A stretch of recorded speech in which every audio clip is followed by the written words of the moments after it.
storyteller for today's tale. Now put your feet up, grab your favorite beverage, your favorite snack, and allow me to regale you with some tales. Sit down at the table, come join the quest. We're heroes and hexes, we're sure to impress. Our roles may be low, but we're here for the trials. And remember, it's all over when the DM smiles. Heroes and hexes, tales unfold, with magic wild and courage bold. Stay a while, journey far, just relax, where heroes rise and shadows lapse. Heroes and hexes, where tales are born.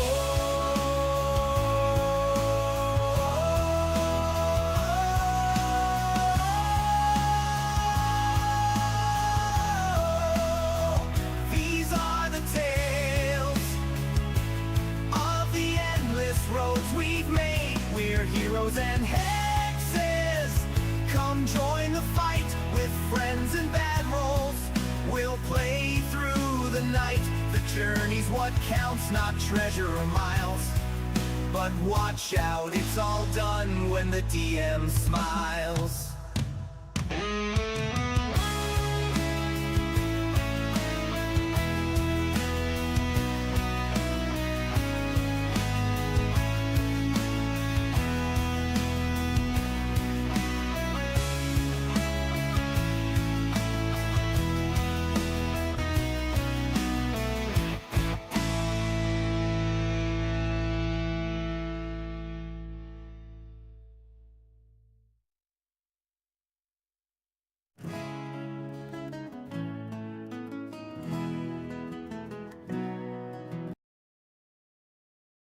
Don't look at me. I'm in this box. I'm on that box. I'm here over here. I've got far too many screens with too many different watches. We're affiliates, baby. Bring in the energy. I haven't got an air horn, have I? No, it doesn't work. Damn it. Why doesn't it work? Shit. Oh well. Anyway, woo, woo, woo, woo. I have got an air horn, actually. Oh, I can't because I'm deafened. Damn it. Anyway, shall we say hello to everybody? Let's do a thing. Dynamic of Hello. Hi. Hi. I can do an air horn now. Wait in there. We are affiliated. We did a thing. Shit, I've just spilled tea everywhere. Oh god. No jiggles for niggles. So you can do the horn, but you cover my face while you do it. Oh, did I? Oh, whoops. And look, we got bits. We got bits. And we're proud to wiggle them. That's so good. I wonder, can I do it with my Prime? Yes, I can. You ready? You ready for Are you this? going to subscribe? Yeah. Let's see what pops up. Come on. Do notification. You God damn it! You do it. Oh no! What did it? Did it not do anything? No, it popped up on the thing, but it didn't activate. What? It just. Oh, wait there. Oh, we've got ads already. Oh, have we? Your subscription has been activated. It's just said on my TV. Oh yeah, because I'm signed in on my one, aren't I? You signed in through Silver in Disguise. Silver in Disguise. Anyway, 1 second. I've got 300 bits. You've got 300 bits. I got 300 bits. Just No, 300. Oh, that's Sorry, that's channel not yet, points. not bits. Yeah, I was going to say Our that's first channel points. advert is Keanu Reeves. That's amazing. Have you We're adverts. Is that because you've just turned the stream on? Yeah. Yeah, they're pre-rolls. They'll roll regardless. Our first advert should be in about. Well, I've got an ad manager I've got to look at now. Where is it? New things. Come on, where are you? No, won't let me click things. Click, click. Click, click, click. Mother trucker. Why isn't that way? Right, give me 1 second. That's why. So yeah, we are affiliated. We are not playing D&D today. We're going to have a little chat. We're going to have a chat with everybody. I need to wait there. A 1 D&D second. chat, obviously, I need but- to move screens. 1 second. So yeah, we are Heroes and Hexes, everybody. Oh, look, we're still on. Oh, there you go. We can still see everybody's faces. We... Like to How long drink we've been with- playing D&D for? Over a year now. Yep. It's We're all exciting. obsessed very badly. Okay, 1 second. Everybody's going to go quiet and dock. 2 seconds. I think they can only hear me now. Oh, We no. should get really close they? to our cameras. We've got 6 people watching, so Oh my gosh. yeah, we had 8 people watching. So Oh, yes, let's start Oh, talking. wow. Okay. Hello, everybody. Hi. Hi. Okay, I'll just keep an eye on things. I'm not entirely sure why the alerts have stopped working after I fixed them last stream. Anyway, that's me. Oh, okay, fine. I mean, we need you to talk. Yeah, I thought Scott was going to do the intro. He's the he's the Mr. DM. Apologise. You go for I'm it. not always Mr. DM, thankfully, anymore. Well, you're DM Yeah, for we have a now. break. I'm the DM now. Hello, people. Yeah, we're talking. Hello, D&D. people, and I'm back. There won't be any making trauma for D&D anybody again. tonight. So yeah, we are playing D&D tomorrow. We will be playing Mr. Silver, Mr. Win. It's campaign. We will be having a good fun time. See. Well, the alert yeah. worked then. The alert worked then. Woo! Yay. I like how we've almost got a hype train. From 4 bits. I know, right? That's a People low of ass the hype world. train. Only That's little. brill. Join hands. Let's start a yeah, hype so train. My name is Scott. I DM as Nethermore. And I decided one day that I was going to try to play D&D. Cause trauma With- to your friends. Yeah, but Sir. yeah. I wanted to play D&D. There was nobody to play D&D. I thought we were going to play a campaign, but that fizzled out sadly. So I think we got the intro, and then we never went back because life. And I thought, Yeah. okay, no one wants to play no one wants to write or play the D&D game that I wanted to play. So what do you do in that case? You do it yourself. Whee. And then you write, and then you write, and then you write, and then you think it's really, really stupid, and nobody's going to want to play D&D. And then you think, maybe they will. And then you go to your friends, and you say, you want to play D&D? And one of them is really into it. And one of them is going along with it. And then you got Nadine, who doesn't have a choice, because we live together. And I can't hide. and then we all gathered one fateful night, and we had a game of D&D. We did. We're all very nervous. Very. Very nervous. Oh no, I was a pro by that point. Uh-huh. It's fine. Nice and easy. You So, yeah, still that's- don't know your character sheet. Bite me. And that's how we started D&D. So, yeah. Let me pass it on to somebody else. Have a chat. Tell me. How was after I asked you, do you want to play D&D? I went, I was so excited. I What was wasn't. weird. I mean, we've had this conversation quite a few times, but Yeah. I'd for about 2-3 months, I was getting TikToks from Critical Role and things like that, and I'd actually said to Win, I was like, do you know what? I think I fancy doing it. I think I fancy playing D&D. So Win was like, yeah, sure. But we came across the same problems as Scott. You know, nobody really plays D&D in North Wales, and if they do, they're very well hidden. So me and Win were looking at online groups, but a lot of them were American based, so you know, time difference and all of that. And a lot of them were once a month, and I was like, Or IRL. or in real life. So yeah, it was just out of sheer luck that Scott asked us to play, and I literally jumped down his throat. So I was like, "Yeah, please." where is Oh, that? what now? What? That sounded naughty. You're making it naughty. Yeah, sorry. Yeah, I think what we said was Don't- Kia already has a character made. Mm. What should I say? Oh, I'm gone red now. What should I say? Not jump jumping down his throat. Anyways.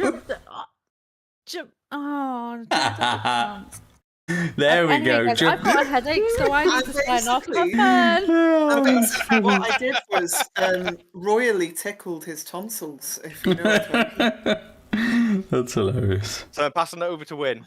Hello. I'm going on mute for the rest of the night. Hang on. Go on. Hang on with That that. was about the first time. I'm just spending some of my channel Oh, points. D&D, nothing else. But okay. Yeah, not about No, okay. jumping down people's throats. So yeah, with D&D, like I literally joined to be the supportive husband. Like, obviously hanging out with you guys and playing was a no-brainer, but D&D, I'm not really into like the role play side of things. I find at times it really awkward, and I feel really uncomfortable doing it Which at is times. weird, because you're actually really good at it. It's one of them, and I just tap into the wrestler inside of me and just become Bodrick. But yeah, it didn't really intrigue me that much, because I've never liked turn-based combat games. Like, the only thing that I've really enjoyed as a child and as a teen was Pokemon. Like the Final Fantasies and stuff like that, I don't like having to wait my turn to do something. But then I played D&D. Tell. Yeah, but then I played D&D and it was like, oh my flipping Jesus, this is the most amazing thing I've ever played. And now I'm obsessed with it, and I think about it every single day. It's quite often I'll be sat there at like midnight just looking at my character sheet thinking, ooh, what can I do that would be really cool? Oh, that would be sick. I wonder if Scott would give me that. Yeah, it's like, I wonder how I could get these 2 feats. And then like... Could get the gauntlets of Hill. And now, like, I never thought that I would DM either, but I thought I'd give it a go, and that's unlocked something that I didn't think I had in my locker either. And that's like creative writing and like storytelling. Like, I'm not very good at it, but I definitely enjoy it. But then, well, no. I know my lane. I'm very good at the mechanical side of D&D. But like my more bits. In my first campaign, I struggled with the descriptive side of it and the storytelling side of it and stuff. But doing it, I was like, oh fuck, this is actually really enjoyable. But now that I'm a DM as well as a player, my whole entire consciousness is consumed by not only what can I do as Bodrick, which would be sick and really cool, and like I am proper stereotypical min-maxer, but as a DM now as well, I'm like, how can I fuck with the players?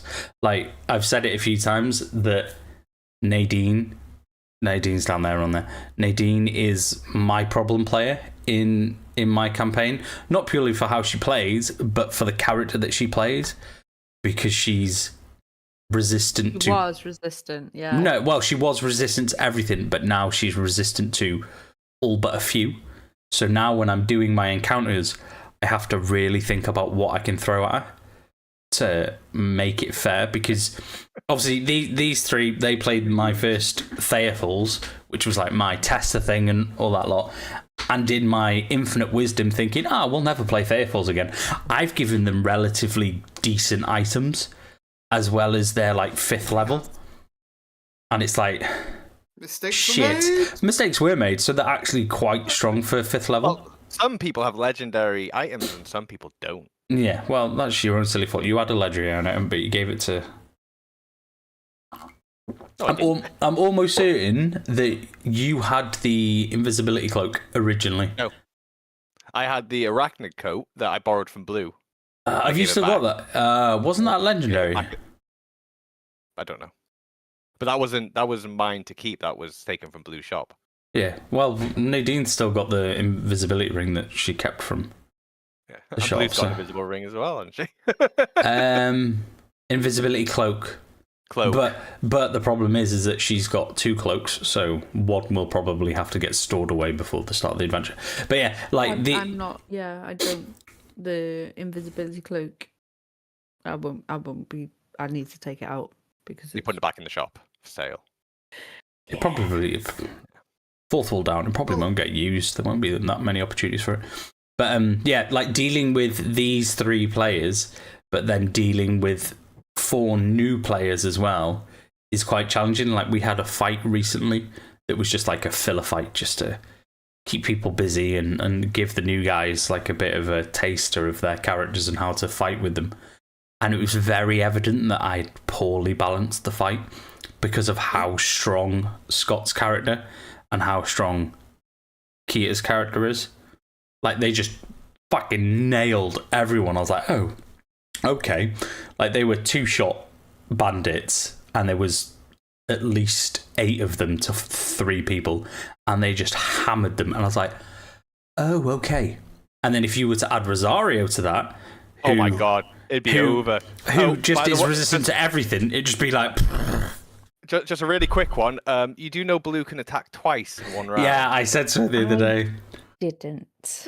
No. Yeah, I was like, you know the fight the other day, like Scott pointed out that like you could have attacked twice, and she's like, oh well. Like it would have ended. Didn't need it then. Not gonna need it now.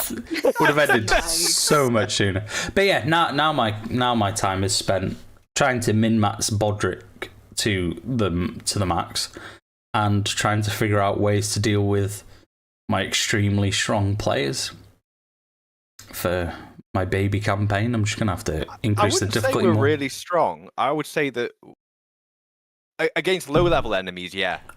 But you start putting us like, we got wrecked fighting Reggie.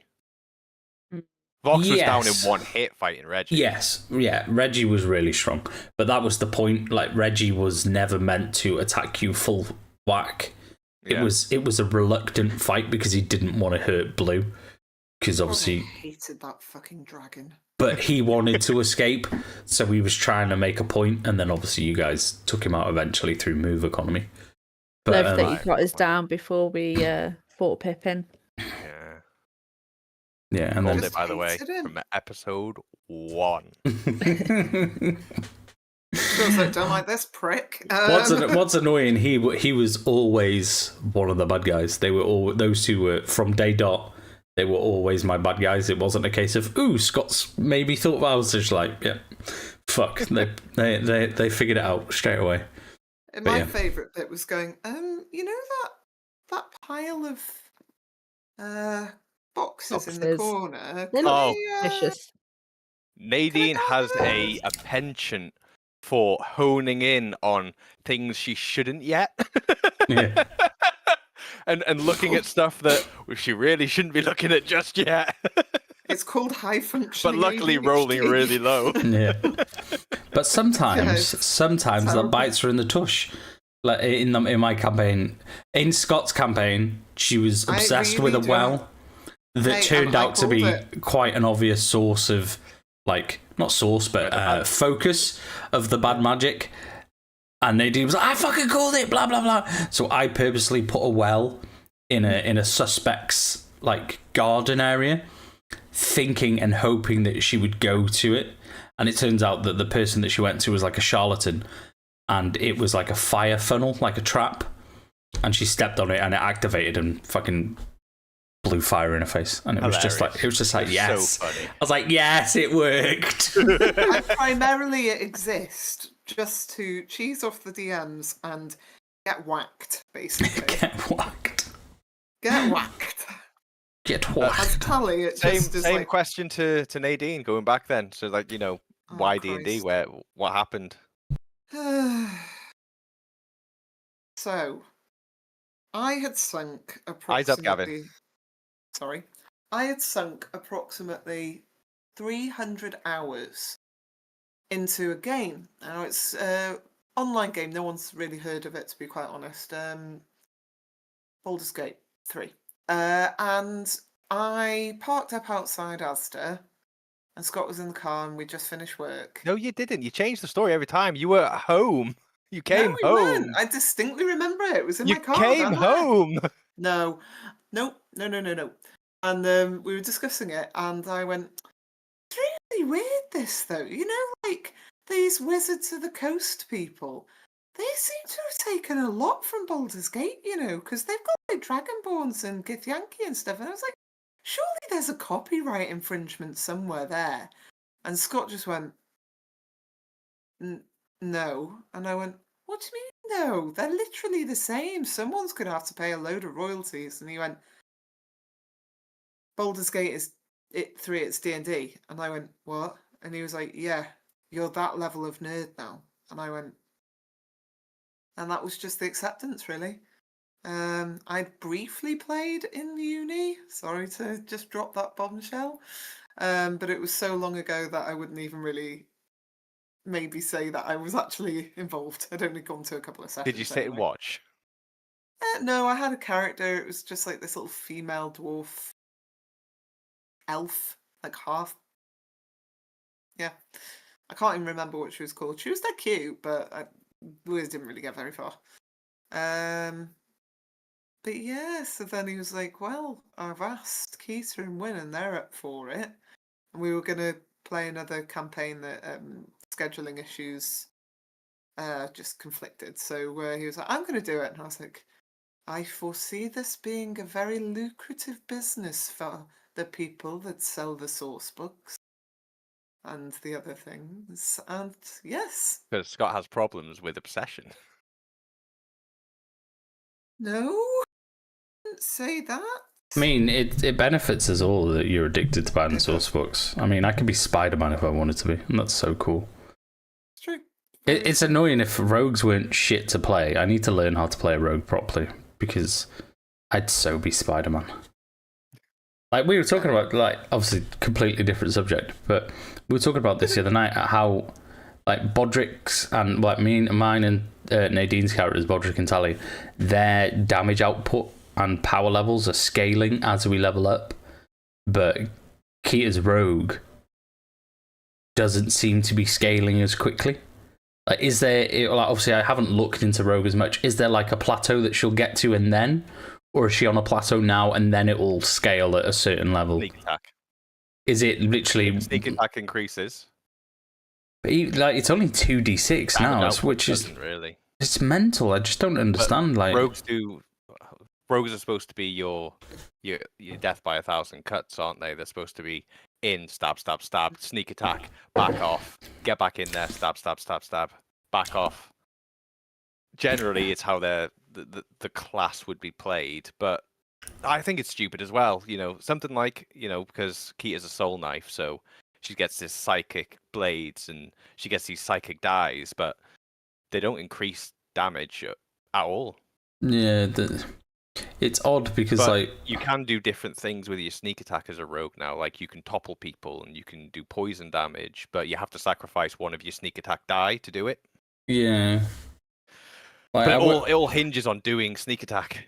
I wonder if the rogues are more seen as the utility fighter, like, you know, trying to, like, topple people and try and get in, like, the odd sneak attack damage on them. It's just, I just find it a bit strange, especially that they don't get a second attack either. Yeah, they don't get any second attacks, which is mental. They're like the strategists, though. They're like, you wouldn't put them at the front of your cavalry. You'd be far back, sneaking in, infiltrating the opposite.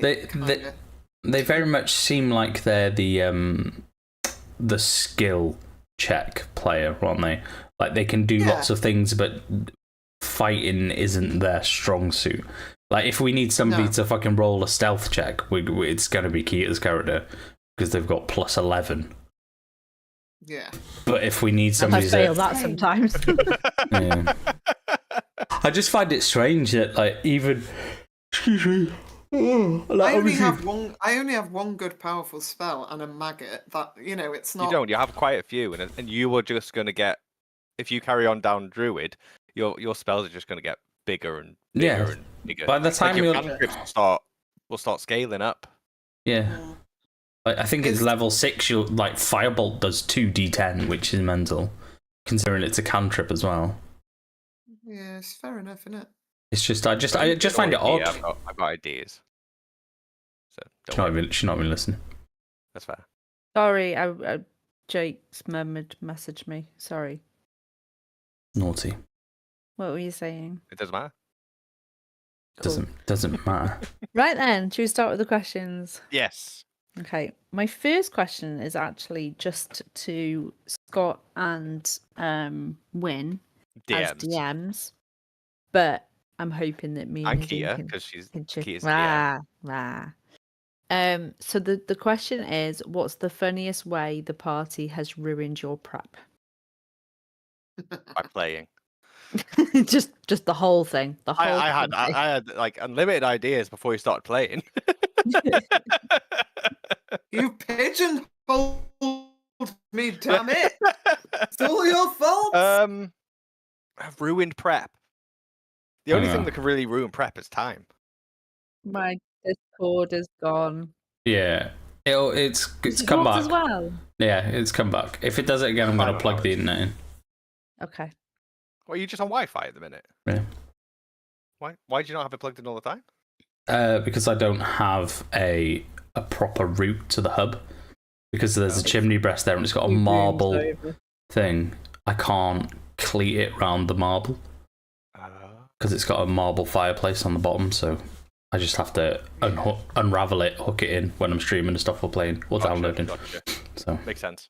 yeah. Yeah. So yeah, I think personally that the biggest thing is time. Like, with enough time, you can make anything happen. Hmm. But if we're doing weekly games and you start to catch up to where you've written, then prepping for There've been every some eventuality improv can become sessions. difficult. Has there ever been a moment though where you've thought, right, I've really put a lot into this, and then the party have come completely a way that you could never plan. You can't plan for everything, but you get to it and you just think, I didn't think of that. Oh shit! No, luckily not, because you've all pretty much followed Your everything that breadcrumbs. I've set out. The only time something like's happened is when you've missed something. And then The you can time just you've put it missed in a something different place, can't really you? big was during the heist. During the Mhm. evening, Yeah, when we you were in fucked up in that one. What was that? In Duskfall. And do you remember when you went outside of the Silk Veil and you had the Brotherhood of the Chain doing his spiel, and you met the Warden of Midnight outside, and then Zidane had his turn? Yeah. There could have been a whole 2 or 3 sessions there. Oh. Getting allies, talking to other people, exploring. You're gonna ruin Win. You're gonna ruin him. There was NPCs you could have chatted to that would help you out. There were items you could have gotten. There was quite a lot. Well, now I'm very sad. Now I'm very sad. Yeah, I knew you were gonna. He's lying, baby. That's not what happened. It's fine. Same question to you, Ben. I'm not answering this anymore. No, fuck you guys. There's not been a time that something's been ruined as such. There's been a few moments where scenes and things have gone a bit left field, but then it's not to the point where I can't get you back on track. Mm. But there has I been wonder who was at fault. when you guys ended up drinking for a session in a bar, that was just, I had things planned, you ended up going to the bar, and then we pretty much you pretty much spent that session in the jail getting Rosa out, blah blah blah. But that was purely because Rosa was a silly goose and punched a crier in the face. I can punch who I want. And then I rolled with the consequences, and I made a load of friends. So good.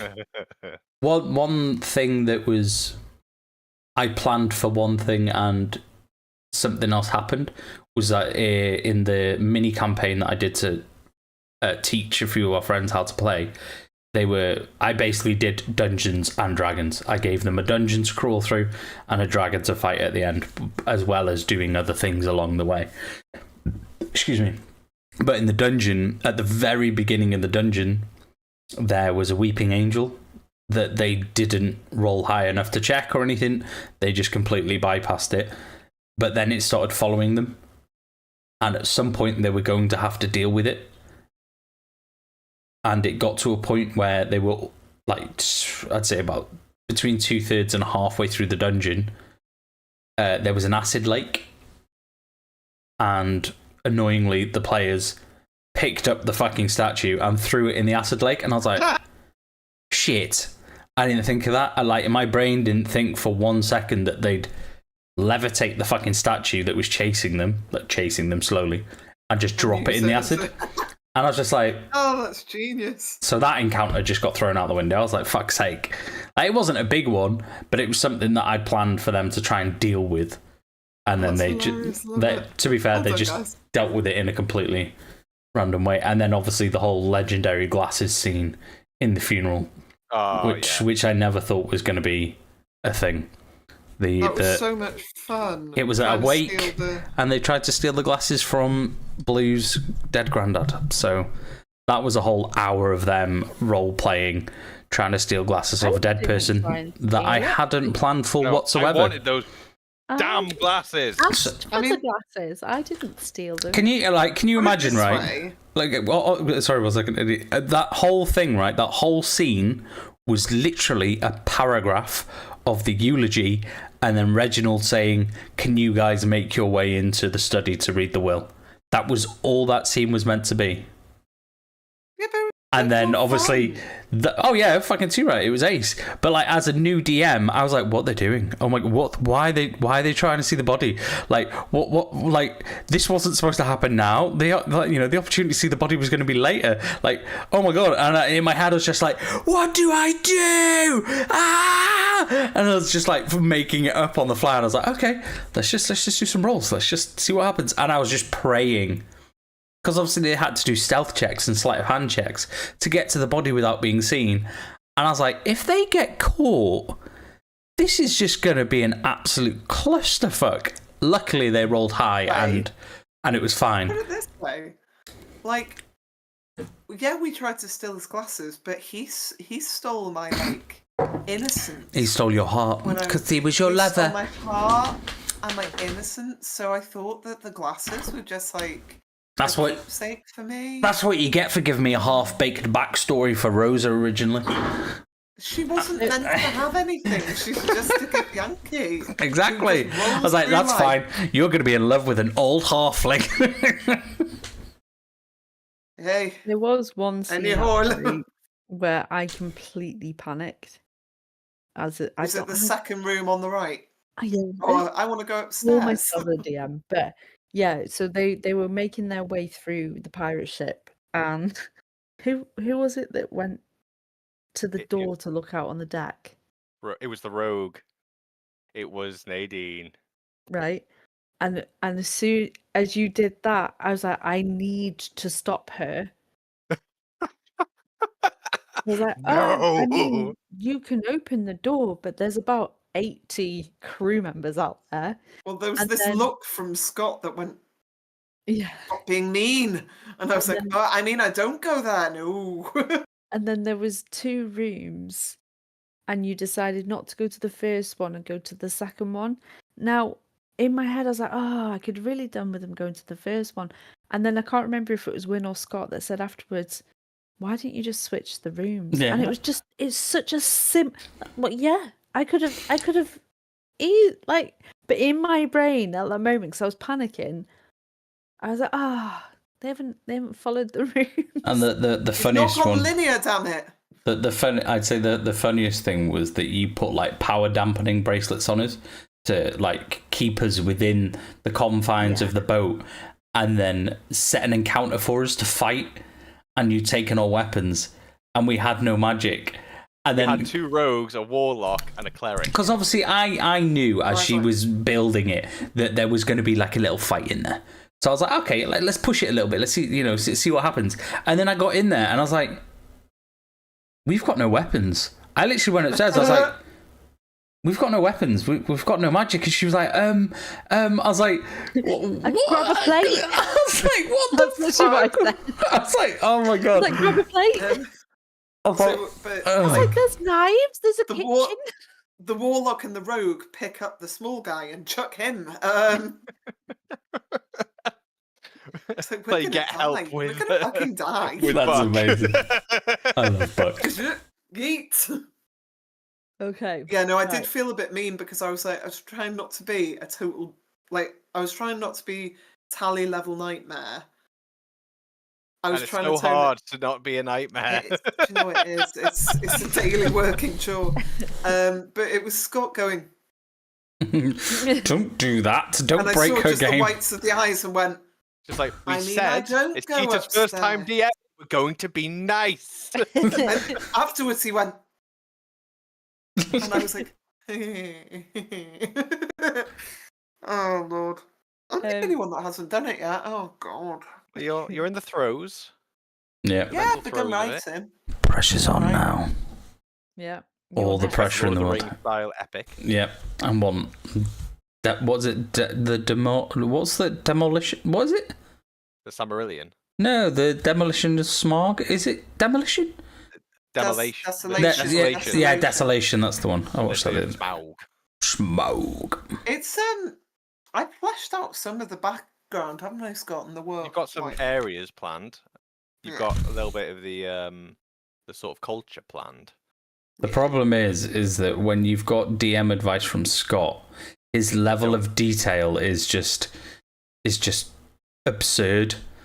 Like to plan. Have you seen the Notebook? It's insane. I saw it a little while ago, didn't I? For the first chapter of the God Hand, and it was mental. Like that's why I built mine in a city where it was like I just have to build a city with a few places.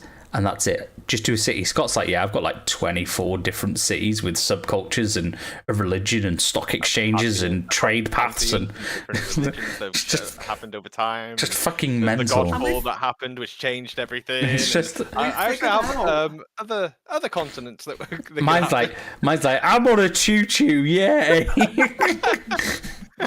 Keep it simple, hooray! 'Cause I have a we question figured out that a couple of a couple of the names in Scott's campaign may or may not be also in a book series that I have been reading. Hey, fucking! You just take the books wherever. Take the names wherever you can fucking get them. No, apparently there's a dragon in one of the books Nadine's reading that's the same as my capital. Oh, Yeah, really? Scaris. Really? That's Yeah, and I cool. was just like, what do you mean?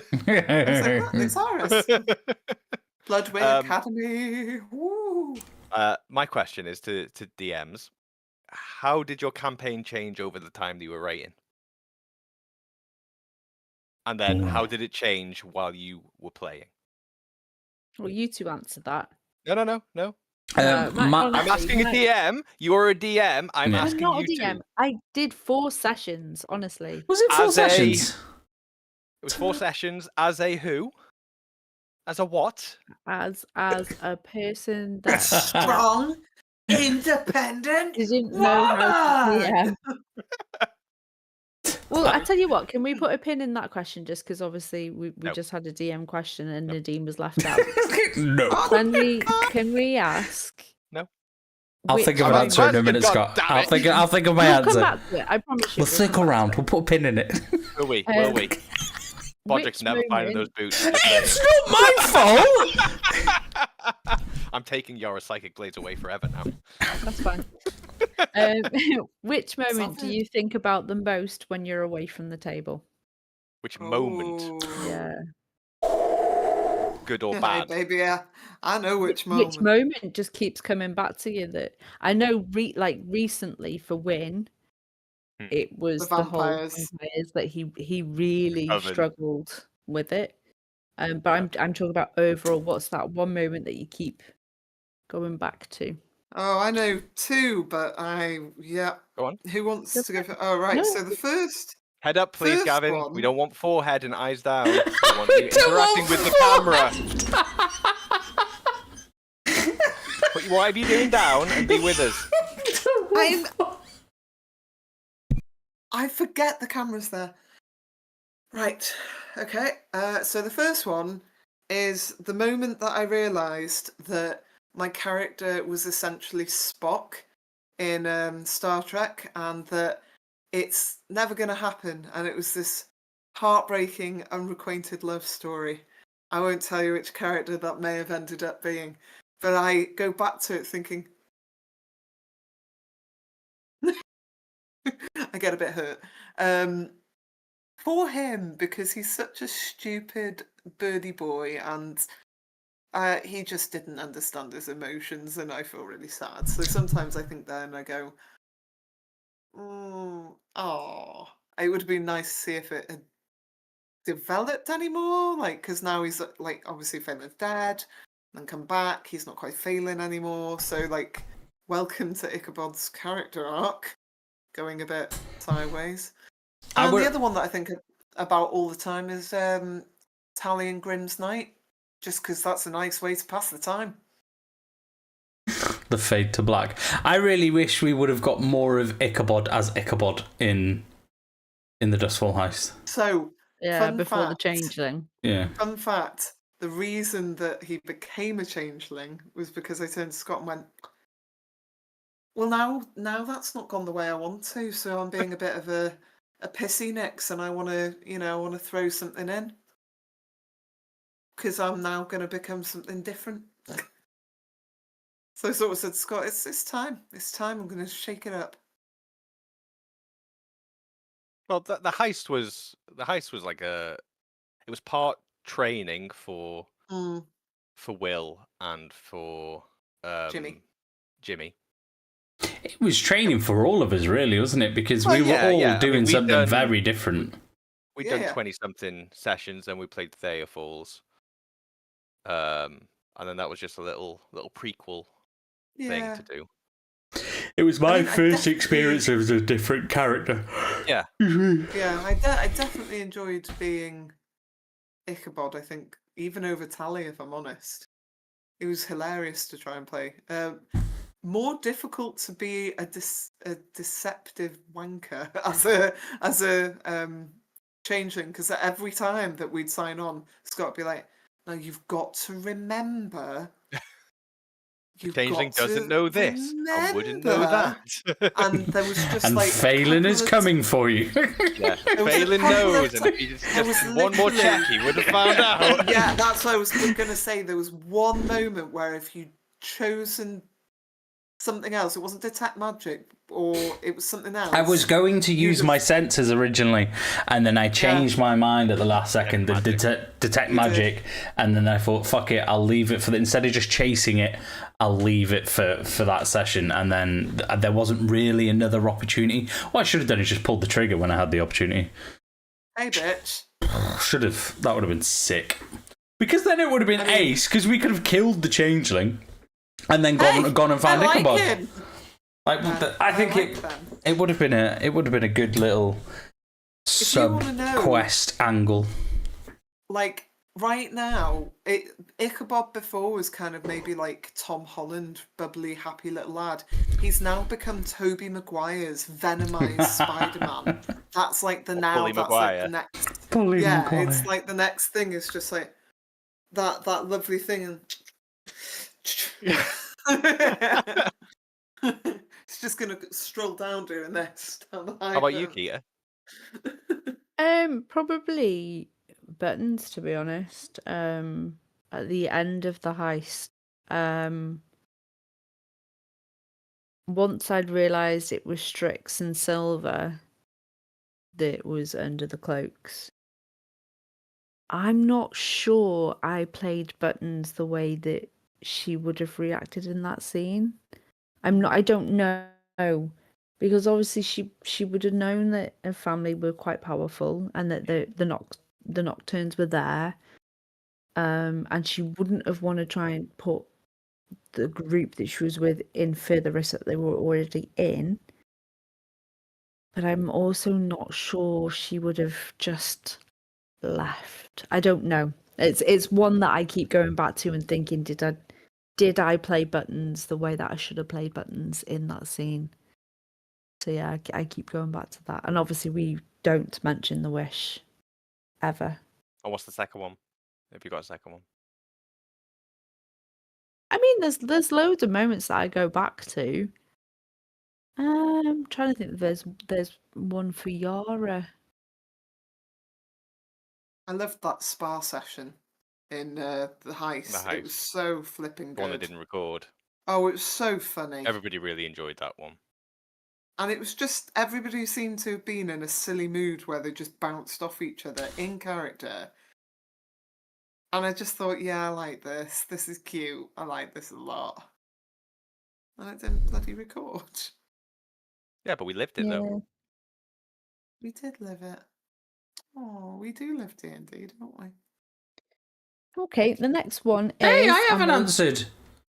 Not. Oh, No. he hasn't. I apologise. Bitch. Go ahead, my love. My two, one's a very broad one, but one's a very distinctive moment in Bodrick's God Hand God. thing. And it bugs me to this day. And it's, I got gifted the armor shard from the knight. From Sir Gladius.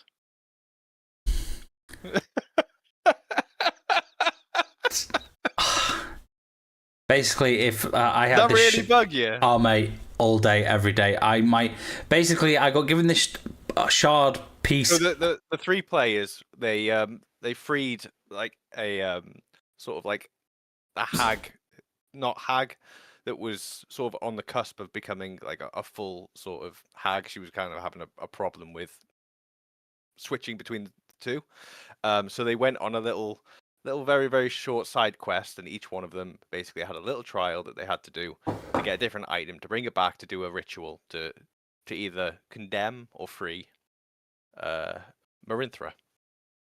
So Bodrick was first up, and he fought a very heavily armored Black Knight that hit like a fucking truck, may I add. Like He did. We thought you were going to die. Yeah, I thought this was probably one of the closest times Bodrick's been to going down. It's all right. Tally's been through death saving throws like 8 times. Yara met Karnak. Karnak. My And favourite.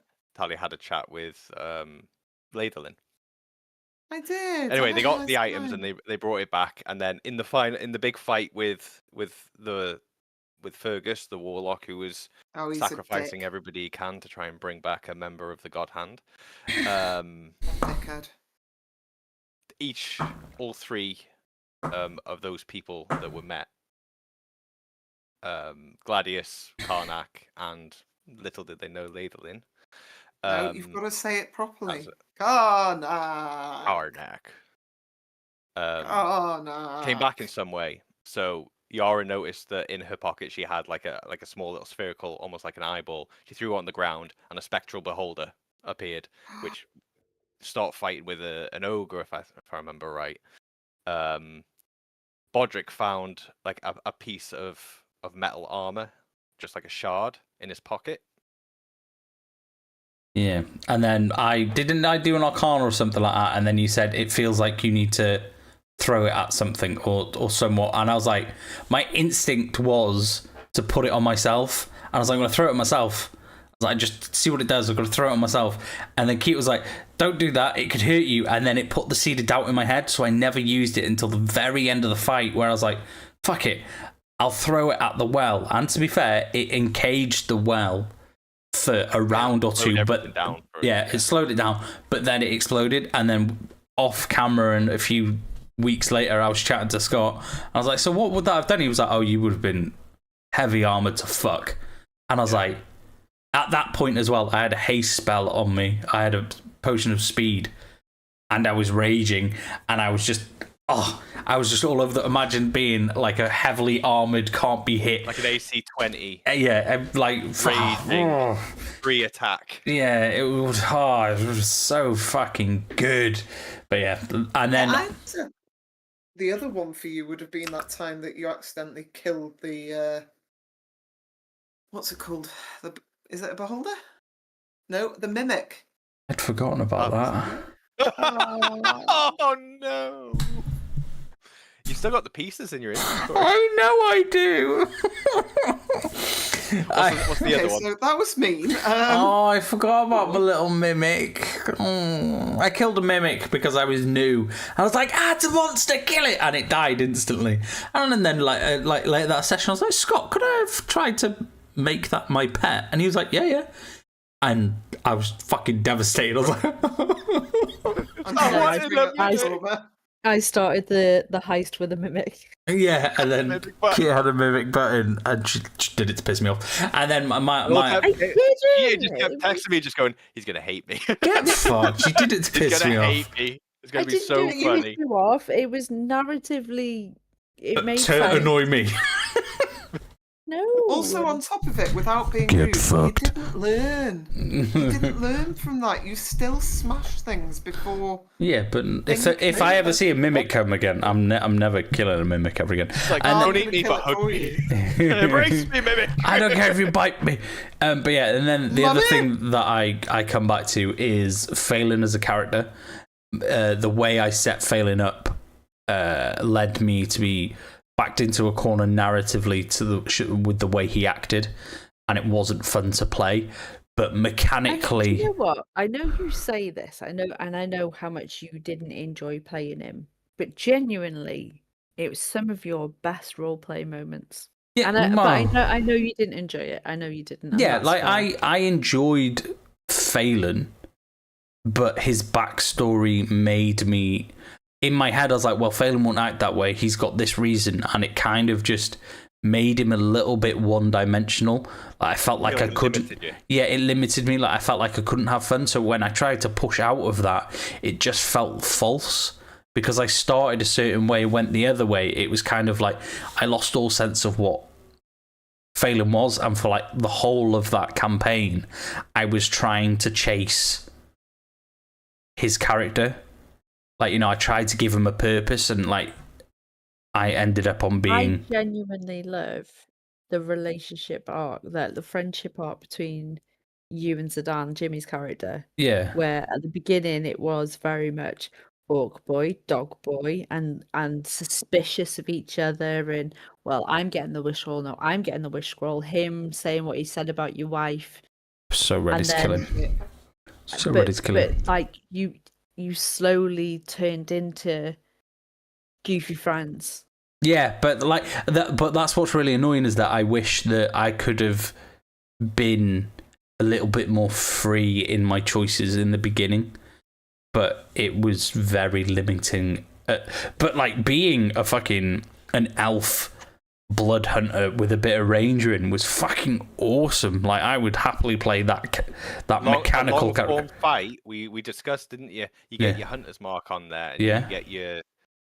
Like there your was so many, transformation stuff. there was so many things that he could add during a fight, but could never, like through like move economy, never get everything lined up. But if he ever had the chance in a long fight, could literally have like 4 or 5 different plus 1d6s purely for what he had. That it was just so cool, and it was my first dip into martial, but with a bit of magic and a little bit more stuff to add. And I really enjoyed like the mechanical side of Phelan, like playing him. But one of the things that I think about is I think I could have had more fun if I gave him a less serious background and a little bit more of a I'm in it to hunt monsters and be the hero rather than my wife is dead sort of thing.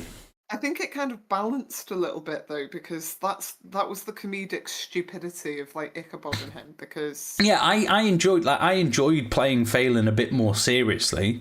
Like being the grumpy sort of standoffish, that was fine. It was more his motives and the reason why he was there was really limiting. It was like, I just want to see my dead wife again, and it was like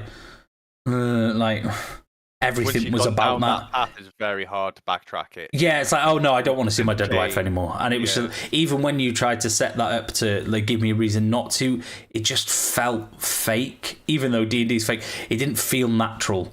It was just basically I'd put myself in a pocket and I couldn't get myself out, and I'd like to go back the other way. So. But it's good to know as well, you know, you know what you like as a player. So, Yeah. you know, it's Yeah. all a learning thing, isn't it? It's like, Yeah. you know, you don't like that kind of very, very static, almost like putting yourself in a box. Like, Yeah, this it is was, the it character, was. This is the backstory. He can't really be anything more than this. Yeah.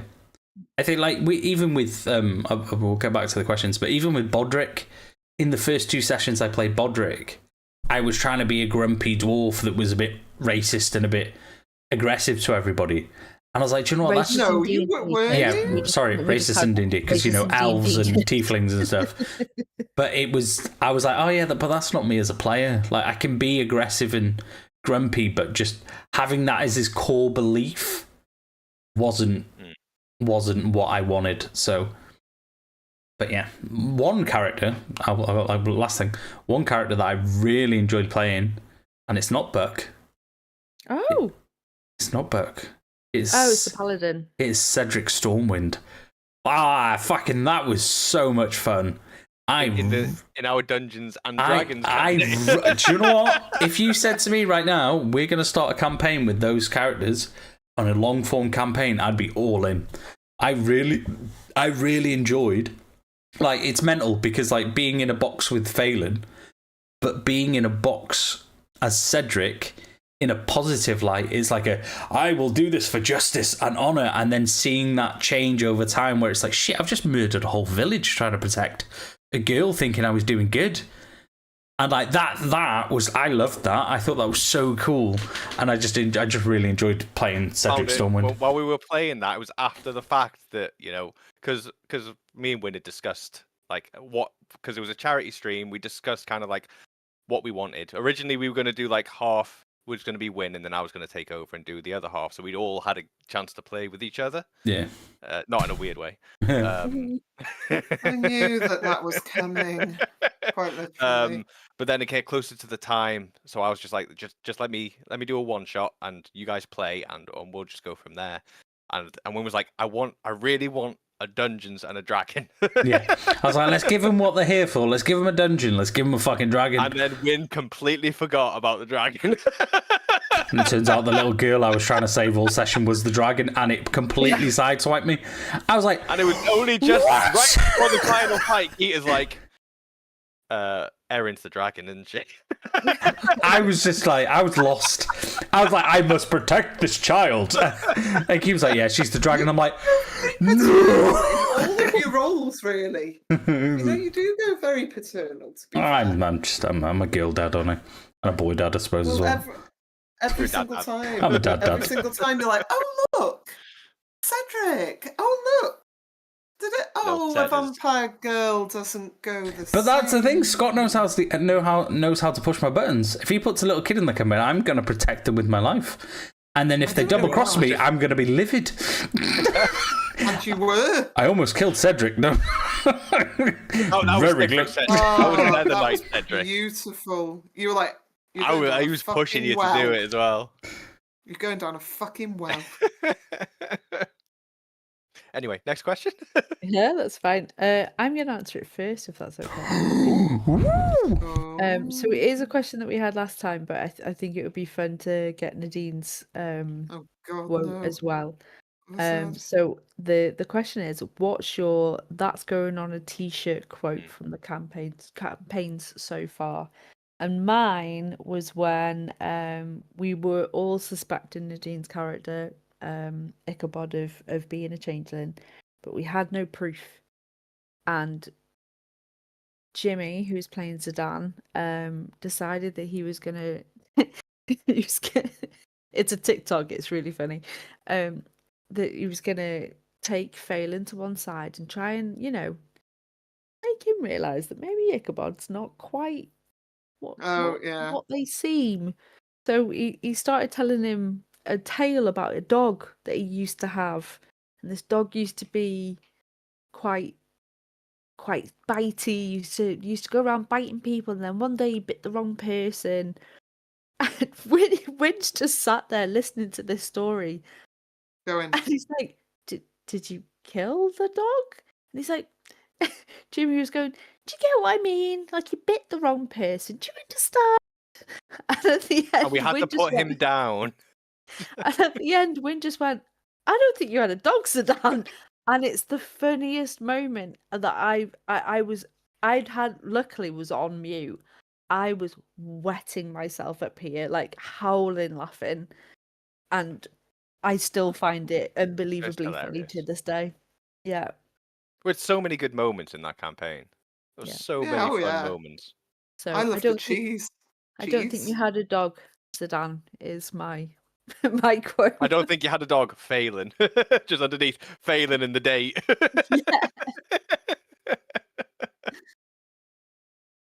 Nadine? That's a difficult one. I really like. Do you come with that rune? And I think that being on a T-shirt would be quite fun. Just a picture of me and Scott, like. And the giant ass, ugly fucking orc that it was behind the bar. Solid. The other one is probably there's a couple, but one of them would be maybe I shouldn't have hit that griffin. And then probably the sausage comment. You're Yes. going to feed your pig a sausage. Yeah. That's a great one. That is That's a great just one. I the brought it up one, last to be session. honest. It was hilarious. Good. That's the one that Shut I up, just Fox. was like. I think that was just, oh my god, it's cannibalism. It's just, yeah. Any of Ichabod's one-liners would be on a T-shirt. So a lot. You've got a lot that you put on a T-shirt there. It's going to be a big ass T-shirt. Hey, not a lot of. It doesn't need to pass a lot to get on a T-shirt for me. I'll wear it. But I think one with your bird's up a tree. You need to come and collect it. Yeah. I'm trying to think of others really. I'd probably just have well, and the picture of a well. Yeah, it's on the it, well. just, you know. There was So- another one, but it was in our training campaign that we did for our friends, and it wasn't so much a quote. Well, it kind of is. It was Nellie's reaction. So obviously Nellie is our friend, and he's lovely. He's very sweet. He's very innocent. He's he's a proper gentleman. He's a really nice He's chap. a big Spoken. green flag So Labrador. kind. Yeah. And he Green flag played his Labrador. character like that. And then my character basically was a bit of a bitch. She was Sophia? just a No, bit no, of a no. bitch. Oh no, And it wasn't. when she introduced Topsy. herself, she said, "My name's Topsy. My friends call me Tops." So he called me Tops. And I was like, I said my friends. And just the look on his face of like, oh. And I felt awful. Because it was really funny because obviously he didn't expect you to just be an absolute prick to him as well. Yeah. It's so That's good. Hi. It was Oh, hilarious. Nelly. It was so funny. I wish it was recorded just that we could have clipped it. But Oh, Anyway. poor Nelly. Win. I said What my about you? friends. I can't think of any funny ones. The line that you said to Fergus when you stabbed him was probably Oh, the that was coldest, cold. the coldest line that's been said in all of the campaign. I think. What was it? If you're wondering why I didn't use my psychic blades, because I wanted to feel your blood dripping down my hands. Yeah, absolutely Hell. vicious. The other one was full on. The Phelan, one was the from- Phelan, and the what's it? the Tuesday comment. It was merely a Tuesday. I Maybe the literally worst came day through of my your mind. I was life like, to me oh. was Tuesday. Yeah, Yeah. so good. I Yeah, mean, any I of steal my them. quotes from different things though. still good That's though. from the Street Fighter movie. It's- The one we just did last week. You know, you're not. You think we're trapped in here with you. You're trapped in here with us. Yeah, isn't that the Rorschach fella?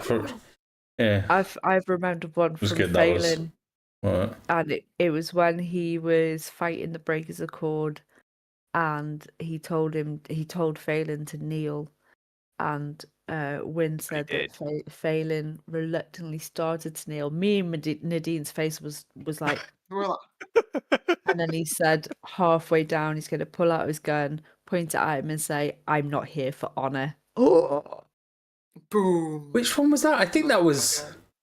I think that was a different moment. I think that was.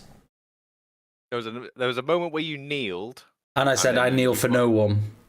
and you did yeah. all of your attacks into one, like Yeah. a big fiery uppercut. Yeah. Oh, it was after I healed you. That was it. I healed you, and he said, Yes, it was because going on that about had honor. broken the duel. Yeah, and he was And like, then "Oh, he you're turned not. around, That's just not yeah, I'm not honourable." here And he's, for like, I was like, "I'm not here for it," and I was get fucked. That was good as well. What about you, Scott? I don't know. There's been so many things. It has been a That everybody vast has said. library. I got one for Scott that Scott said when the mayor hired Phelan. Money's no option. Oh yeah, money's just no option to Good me. one. 50,000 gold. Money might be it. That was so yeah, funny. That made That me one was tickle. absolutely cracking. I love that. The mayor didn't actually exist in the original writing of the campaign. I made it all up on the spot. Oh, did you? That's really cool. That's really cool. I'm have going a to get him away from the group for a bit. I have a question. Why did you get me away from the group? I was going to see if you went for the dagger in the room or not. I was going to blow you up. Oh god damn! Jesus Christ! Oh, mother of God. Ain't that If you had a stupid? choice, which actor or actress would play your character and why? If you were doing a live action. Oh wow! Which characters now? Are we talking God Hand or Any of the Hand ones that or- you can All of think them. of. And Okay. also, you could just do an animated version if you'd rather, but with the voice. Josh Brolin would play Vox. Oh, yeah, wow. you fucking would. Yeah, I could see that. I know, it's usually a question that throws, because the other one would be like, what song do you think is their theme tune? Only because me and Scott have been discussing this quite a lot. Like, what song wraps them up? So yeah, I think Josh Brolin would play Vox, and I think Mads Mikkelsen would play Cornelius. Is that the wow, guy I'm with gonna the art with the? Was he one of the Who's villains in the fuck out of Bond? me? Yes, he played the Bond villain. He's Hannibal. He's in, my- Yes, yeah. I could see He's that. my husband. Yeah, I could He's see my them. Swedish So who would you play Bodrick, do you sweetheart. think? Oh, it's really difficult. Hard, it is hard. Billy Connolly. Well, no, Sorry. originally Billy Connolly was in my mind, but it's only because I've just recently watched The Hobbit, Hobbit. and is Hobbit, he yeah. Durin or something in there? And Yeah. he's an Durin in The aggressive guy Hobbit on is there. literally fucking Bodrick with a Scottish accent. It's literally, he came on I screen and I know. was like, holy shit, that's Bodrick! It's like, what the fuck? I think Literally, giant red mohawk and braided beard. He's like, I know. I was like, oh Riding my a god. pig. Yeah. Pig. I was like, I need a fucking I was pig. like, I literally felt like watching that. Well, when I watched that, I go, "Oh look, there's Bodrick," and then when I see like Thranduil, I'm like, "There's Yara," Yeah. and Tally's So, just go on. Bilbo because it's Chaos Gran. I don't Who would play know. Bodrick? Who would play Phelan? It's hard. That's It is. really It's a difficult. Fun one. I know. Who would play Buck? Buck. Ooh. I think Buck would be like Tom Holland.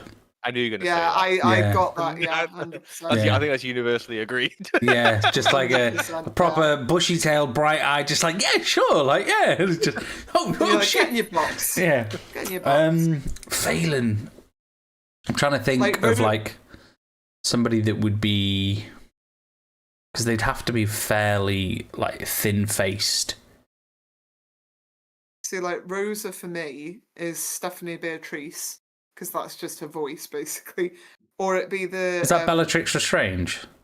No, it's No. Rosa from Brooklyn Nine-Nine. Oh shit! Yeah, I can see Yeah, that. that's the voice. If we were doing just voice, We're not doing just voice. Just tell us the actor. But, like, That's otherwise your it's question. I could see that It's- though. I could see her it's being. probably but it's probably for Rosa. It is probably the girl that plays the Valkyrie in Thor. Oh yeah, I can see that as well. If you want like a Tessa really Thompson? solidly, yeah. Oh yeah, if you want For like some reason. or the one that plays Rodriguez in Michelle Rodriguez. Avatar. Yeah. Yes. It's a very I see Michelle Latino- Rodriguez playing. Or Zoe Saldana. Yeah.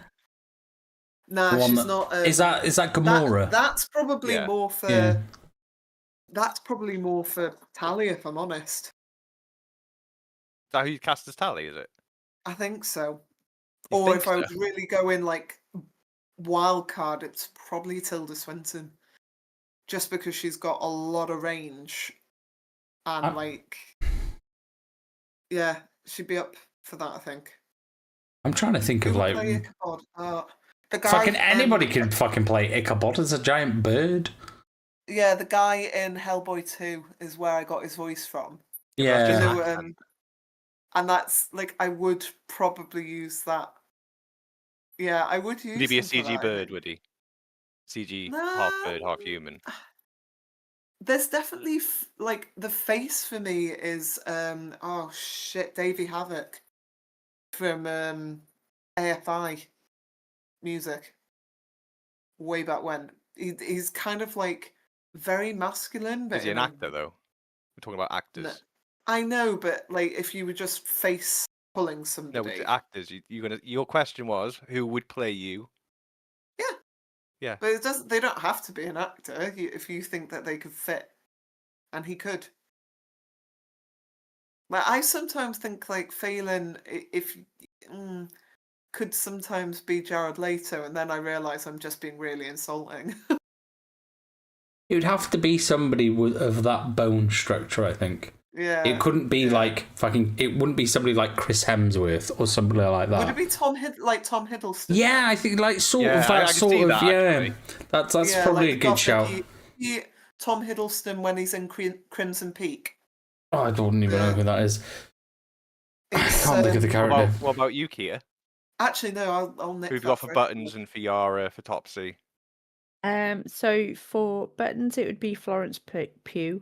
Okay. Oh wow. Yeah, okay. Yeah. Yeah. I'll Google that. For blue, it would be Emilia Clarke from Oh. Game of Thrones. Okay. Yeah, because she's quite cutesy, isn't she? Yeah, I like that. Oh, she's adorable. Yeah, I And like then that. for Yara, and this is only because of the film Damsel, Millie Bobby Brown. Yes. Oh, see I that. really love that film. That was a really good film. Yes. That is. I really enjoy it. I think I found yeah, one for that's- Bodrick. Especially when she's Yara.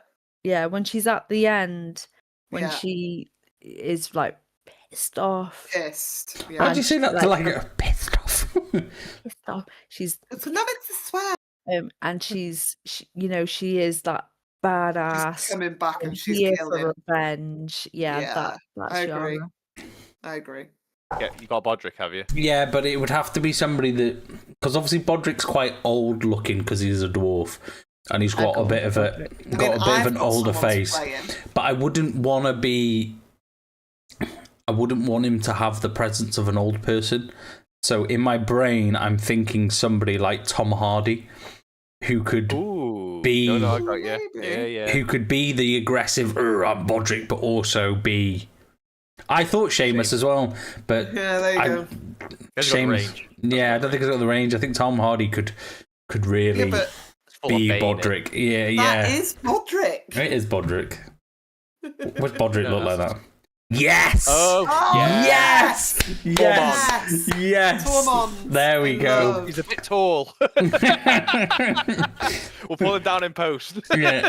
I'm not gonna that's lie, pretty good. but That's a good one, that is. him Yeah. and Brienne of Tarth, it does something for me. I'm like, That is oh my cute. That God. is. Back to my He's- question. You've had Sorry. time now. Oh, what was the question? How Shit, did your forgotten. campaign change over time and while you were playing? Ooh, okay, I'll start. Where's Bodrick with Phelan? Do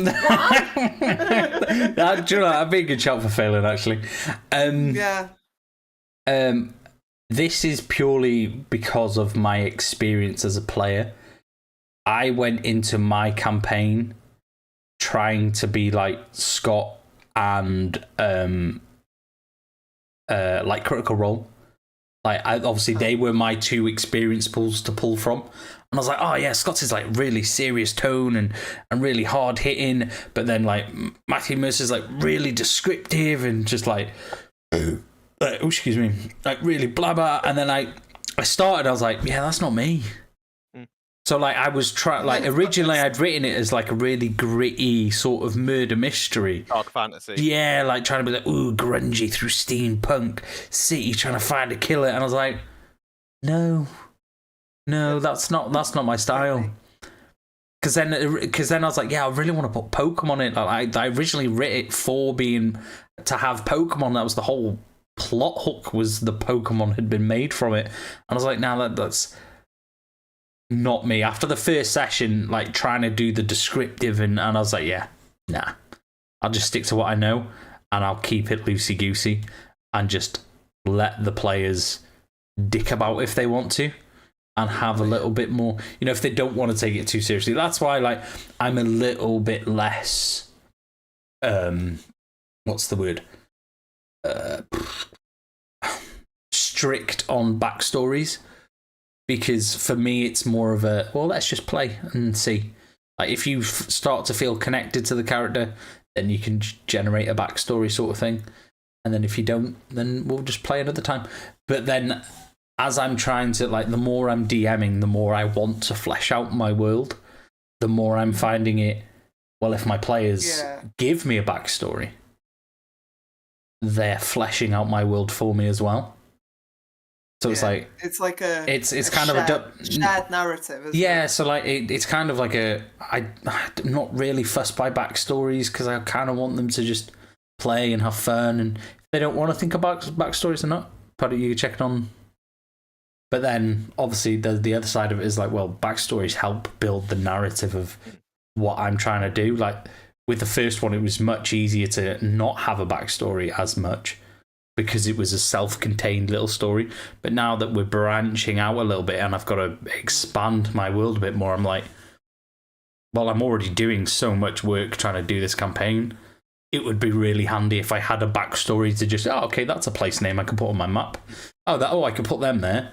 Oh, sweet, sick, I can put that there. And it's just like, it's a little bit easier. So like, originally I tried to go super serious and really descriptive and like tried to build a load of things. I was like, I don't need that. I'm just going to go loosey-goosey and just learn my way. And now that I'm more comfortable in my style, I'm like, okay, now I want to build out my campaign and be a little bit more serious in my storytelling. Like this one is a little bit more serious and not, there will be my style of loosey-goosey and a bit more tongue-in-cheek, but I am trying to put a more serious story down on paper as well. So I feel like I've gone like that basically. And then I'm kind of like here in the arc of my DMing. Yeah, that's me. And as we've played, has anything changed? Like story beat, has a character become more important? With obviously this one that we're doing now, we're only a few sessions in, so nothing's without really any spoilers, changed. I should say, without spoiling anything for anybody. Nothing's changed yet, apart from a couple of names. Okay. If that makes sense. Like I've got things in place, but now that like I've had a few more details from players, I've been able to go, okay, so I can name. I literally had this conversation with you, didn't I? I was like, oh, sick, that fucking fits right there where I need it.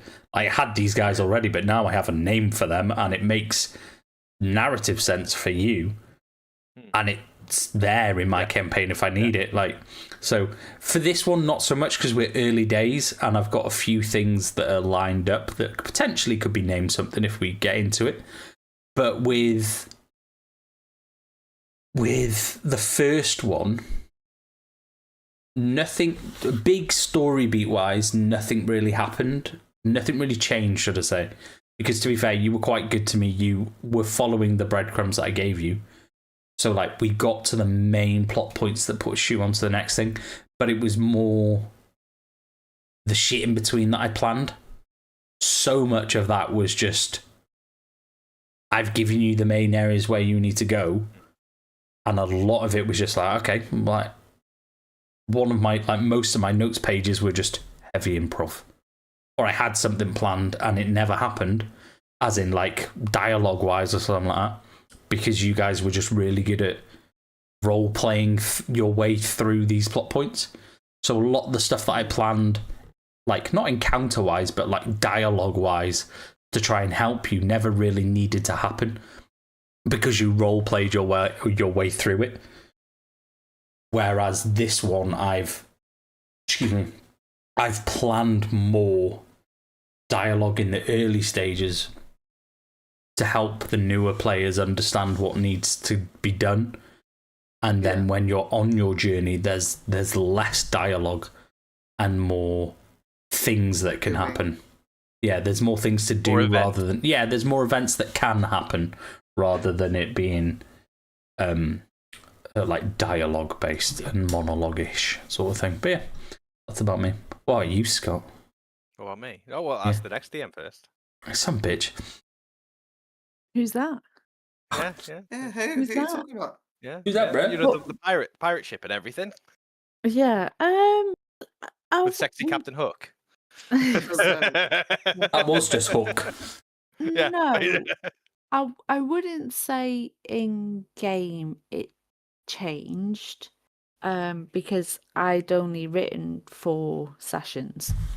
However, I think it changed how I will play in the future because I was really unhappy with my last session because I felt like it was very railroady, as in I didn't give you guys the freedom to be able to play the way that you wanted. I was very much, well, no, this is the direction. I need this to happen to and move you're on. going that way. Yeah. And afterwards, I didn't feel good about it. So, But we No- discussed this last time as well, didn't we? How Yeah. that really had to happen. yeah, and it set us up for the next one if I ever do one. But When you do one. Ooh. so yeah, my answer is no during play, no, but because of how and it was my first campaign. Yeah. Yeah. So because of how I played it, especially that last session, I will not play it that way in future potential campaigns. Fair enough. So as you were writing, did you find that you were going back and changing stuff? So say that you got to as you were writing and thinking of ideas, you go, "Ooh, I'm going to change the beginning so it will fit into this more," and then you get a bit further and you go, "Ooh, I've got another really good idea that can fit here," and then you go back and you change some things. So narratively, you sort of, No, or did you but have again, everything you I put down didn't get. originally was sort Yeah, of where we were? I didn't get too deep into it. I will say that I only added Blue's dad in to my campaign probably the night before. I just Oh, thought it'd really? be a fun little Easter egg. Nod. just a little for you Hmm. guys. But yeah, no, I want to. I didn't. That's the thing. I didn't get too deep because it was literally just you going on the ship. Like the whole time that you were on the ship was literally a night. Hmm. You were only on that ship for one night, and then you were captured and taken off. So yeah, no, there was nothing massive. I tell you what, I did enjoy the most writing, and we discussed this last time. It was the dreams scene where I did the whispers and everything. In particular, when I had a little bit of trauma for you, Scott. So Yeah, bring it. Cornelius is an old bird. He can take it. I'm not afraid. Poor Corny. Poor Corny. Poor Corny. Yeah, I really like that. We all drop little Easter eggs in our campaigns that just reference a little thing here or reference a little there. So when we eventually do our secret wars where we have a big clash, all of our or everybody's characters meet and have a big Secret old Wars? fight. Wait, what? What? Bodrick is coming for Vox like fucking no tomorrow. They're gonna fall in love. I don't know what you're talking about. Are we kissing What right are you now? talking about? What are you talking about? You will not kiss me right now. I ship that terribly. The amount of times you will not kiss me right now. I was like, oh Rosario my and God, Tally will be best friends. Nah, they probably fuck. There you go. But that's exactly nothing new for Tally, though, is it? Yeah. Hey, don't you drag Rosa down.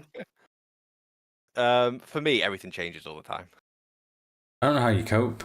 I can imagine it, especially when we say stuff, when we react to things in certain ways, and you're very good at asking like, how's your mental What are state. they feeling right now? Yeah, because he How likes are they feeling fucking in this torturing us, that's why. That's a yeah, gauge but on do you mental know state and be what? like, I'm going to pull on that fucking thread. Yeah. What's You know that? what, You really like that though? character? Let's dangle him over a pit for a bit, shall we? Oh, sorry. Did you thought Alana was still alive? Did you? Oh, this isn't going to be a fun chapter for you. What I I like found about that though is when Scott asks me these questions, it makes me think, well, how would Yara be feeling? How would she react? And it's got to the point now where when Scott asks me that question, I'm like, oh well, I know how she'd react Hmm. because you've gone through those questions with me already. Hmm. So, I feel Bodrick and Win, you've gone very much the same way now. Like at first, it was taking like, yeah, come back to me and I'll have a think. Hmm. Now it's just like, oh, how's Bodrick thinking? You're just like, he's fucked up. Oh yeah, That's just all the time. I'm so in tune with Bodrick. It's unreal. Bodrick is. That was, when I first when I ask you how your dreams are going and things, it's all to try and keep. I find that I DM The in a very immersion. immersive way that Yeah. I want, that I wish I could play Yeah. in a very sort of, this is the world. You are these characters on this sort of not realistic, but also not extremely high fantasy, because it's a fairly low magic world and there are quite a few rules and things in place. And just trying to get into the who are you and sort of like your mental state, because then it keeps the players and it keeps the characters sort of grounded in that world. So the decisions that you make are the decisions that character would actually make. Yeah. Rather than sitting back and being like, Legitimate. well, I could do that, but I could do this. But if you're already in tune with what you do, you could just make a snap decision and be like, well, Bodrick wouldn't do that, he'd do this. Yeah. Yara would never do that, but Yara would do this. Tally would go and sleep with that person, but not that person. Don't be there's silly. no person Tally wouldn't sleep with. Hey, I did not come here for this bastardization of Just my girl, shall alright? we pull out the intervention banners? Stop trying to sleep with every was all a NPC. Stop trying to sleep with every NPC. No. I'm the only one that first started didn't up writing, until this point. the first thing I wrote was Ravenmore. Just Ravenmore in its own little village. And Fergus and Vexia. Those were the first two. Come on. And Fergus was originally the good guy and Vexia was the bad guy, and it was very, very straightforward story. Rude. And then I had a couple of NPCs. And I was like, then I "It's a bit decided straightforward, to what up if there was a curse? Okay, a curse. How would that work? Why would there be a curse? Oh, because they're very Why highly is religious Captain and the religious Kirk? order changed. Okay. So who would be that? So Vexia is a curse. She has a curse. Why does she have a curse? Where did she get the curse from? What does the curse do? Vampires are cool. Where can we set this where it's dark, where she could operate at all times? Okay, so let's make some kind of haunted sort of place where she could be anywhere at any time. So a haunted wood, and they just started building from there. When you write now, obviously you started with Ravenmore, and that was pretty much our end point for the first chapter of God Hand. Now, with the way I write, is I start with an idea and I go along to a point where I'm like, okay, this is good, and then I basically write the first third and go, how can I get this to end? Okay, that's how I want it to end, and then I fill in the blank.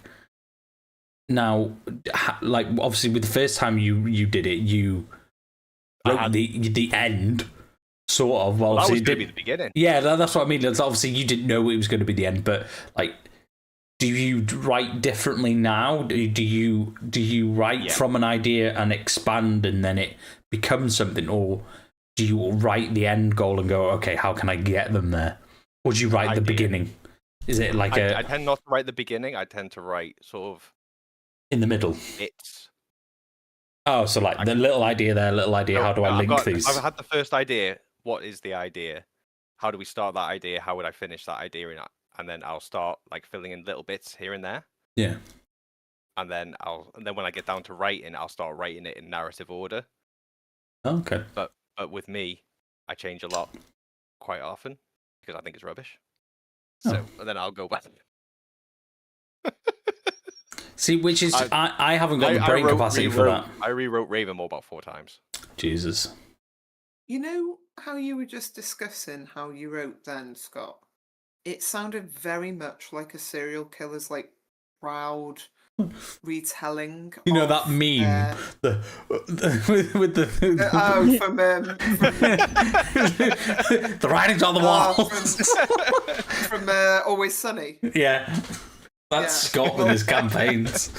Yeah, but I always wanted to play like Dark Fantasy is my jam, and it always will be. Give me The Witcher, give me Berserk, give me Dragon Age. That's always going to be what I enjoy the most of. Not everybody Mass likes Effect. it, which is Mass Effect as well. I I honestly thought you'd do a do, sci-fi. I don't care. And I hope I you did guys think do as you'd well. do a sci-fi, by the way. I really enjoy it. At some point.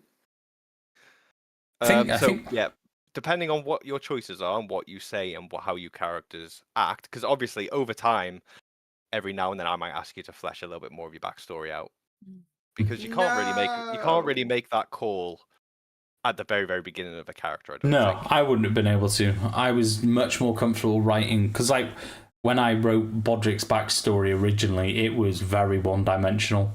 He's a prince. He's been exiled for the framing of his brother's murder, and that was it. He is Simba, but now he's Simba with layers. He's an ogre. He's a Simba ogre. Ogres have He's a Simba ogre. layers. Yeah, he's a Simba ogre. But I wouldn't have been able to do that. Like sometimes I get too deep in my backstory. Like, for example, Buttons. She had a story for each button on her bag. What? That'll do it, yeah. Yep. No. I And only Scott knows them all. Scott knows who gave them to her, why. That's just mental. I've only recently given Keita the axe a story. And that was very recently. I named the axe Keita in like the fucking second session. And it was only 40 sessions later. I was like, oh, that's the reason why it's called Keita. And I'm not even joking. I think it's better that way though, because you really know who that character is. So then when a new thread that you've given me might pop up, Yeah. it means more, I think, now than Yeah. it would have No, I potentially at the agree. very beginning. I agree. Yeah. I agree. I've got another question. If you had to describe your character's journey so far in one word, what would it be? Bloody. Is that for Bodrick or Phelan or Everyone. Both? you got to be different. You can't just You've have got to be bloody different. You can't have the everyone. same. Okay. Bodrick's, Matt. Bodrick's is bloody. Because Bodrick's journey is laid with blood and battle. Phelan's is sadness. Oh, God. Makes sense. And Buck's is faith. That's how I would describe those three. There you go. Look at me. Turn my mic off. Next. Oh, this could be difficult. Drank orange juice. I would say that Yara is broken. Moody. Blue is maturing, and Buttons is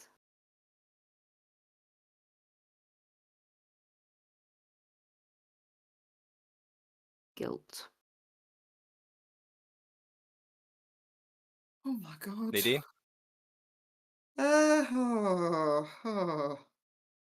Chaos for Tally. She's just chaos. Like, chaos reigns. Rosa is chill. Just chill. Very chill.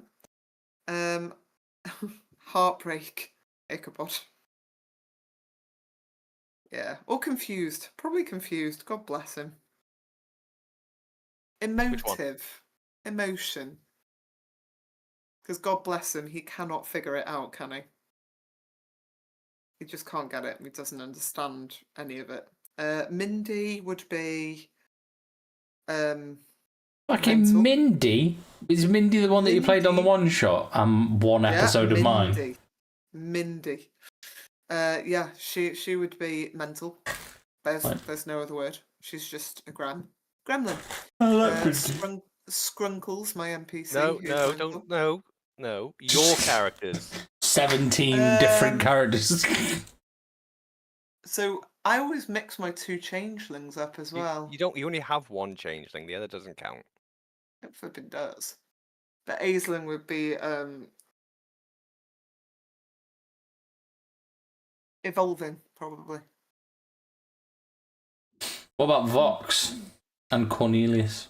I think Vox would be accepting. Because he's accepting a lot more now than he did. Like that. That makes a lot of sense. Cornelius is. In need of a hug. Orchard. Tortured. That's what I was looking for. Good. Yeah, That's sad. tortured by It's his not faith. good. tortured Look by at you. You're all situation broken. He's in. Tortured by Buck. Okay. I really want to explore that dynamic so much more because it would be so fun. Because you've got Buck who's just completely blinded by his faith, and then fucking Cornelius who's fucking been betrayed by it, and it's just so And what good. I love I is at can't the wait for beginning. your faith to go. Yeah, but that's the thing. It's I one know. of his, isn't it? It's either your faith will be restored or mine will be broken, and it's just finding out. It's so interesting. It's gonna be fine. It's gonna be finding out which one or which We know event which causes the one. other. Yep, Cornelius is gonna restore his faith. Then, because we've been nearly 2 hours. Oh goddamn! When you guys do the voices for your characters, what's the inspiration behind the voices? Well, I've only really You don't do voices. done Topsy. Oh, Topsy, yeah, you only did that because you Sophia. thought I was hot. Well, yeah, that's the thing. So Blue was going to be very well spoken and very Hermione. proper. However, my husband said he would get the ick from it, so I didn't do that. No, there's a Topsy- There's a difference. If you would have spoken like that, like Hermione, I'd been all over that. But the way Like a you'd rash. I told you she was going to speak prim and proper, and you were like, You're oh like, no. "Ugh." I get that from that." Until you heard it, and then you're like, I know, fucking hell. Hermione was like my childhood crush when I was younger. Well, you missed out big time. You could have had a whole campaign with Blue Uh, speaking like that. God so. damn. Retcon. Instead, I'm the DM. she's always spoken like that. And you We're get- gonna read So up you've- everything. Yeah. You've just added another thing you regret to the list of regrets, along with. Topsy, Killing one because I can talk like that, but also it's kind of accepted to be a little bit bitchy in that sort of. It was Yeah. nice. You know what you're getting with that voice. It was Yeah. nice to see you play somebody that was just a straight character of I'm a But bitch. What of edgy it? As well. Yeah, it was just Okay. like that. There was no layers to that. It was just like I'm just a bitch. Like Yeah. what of it? And I'm it was a bitch. I'm a Yeah. lover. So yeah, I'm not great at doing voices and things like that. So I might have to just branch. I do have a You don't have character. to. If you don't feel comfortable in doing No, voices, I you know, don't have but to. also I kind of want to as well because, Yeah. like, currently in Wynn's campaign, I don't know who I'm pointing to on the screen. Wynn's campaign, is it? One of them. your right hand. Go that way. Diagonally up. Diagonally. Your right hand. Anyway, the characters walked into Blue's shop. Now my character Buttons is currently working in Blue's shop, and I purposely didn't talk with both of the characters because I don't have a voice for either of them.